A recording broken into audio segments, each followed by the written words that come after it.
Welcome to Samba Samba. Enjoy the video. You'll start by getting both devices ready.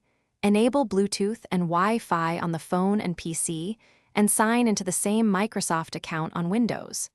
Install Microsoft's Your Phone Companion app on Android and confirm link to Windows permissions when prompted. Once done, open the Your Phone app on Windows and choose Android. This initiates the connection flow. Make sure location and notification access are allowed on Android, so the apps can discover each other and exchange data securely.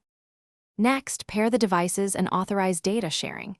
In the Windows Your Phone app, pick the pairing method, scan the QR code, or follow the link sent to your Android.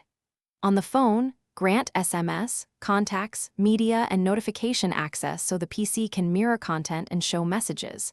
When Bluetooth prompts appear, confirm the PIN on both devices to secure the link.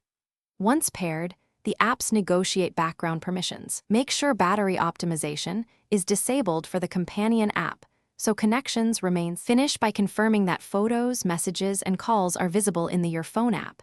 That proves the link is active. If content doesn't appear, reboot both devices, reopen the app, and reauthorize permissions. This often resolves transient issues. Also, make sure Windows Network is set to private and firewall or antivirus isn't blocking the app. If Bluetooth won't pair, toggle Bluetooth off and on, remove old pairings, then attempt pairing again. That typically clears stubborn pairing conflicts and restores the connection. Thanks for watching. Consider subscribing if we helped you.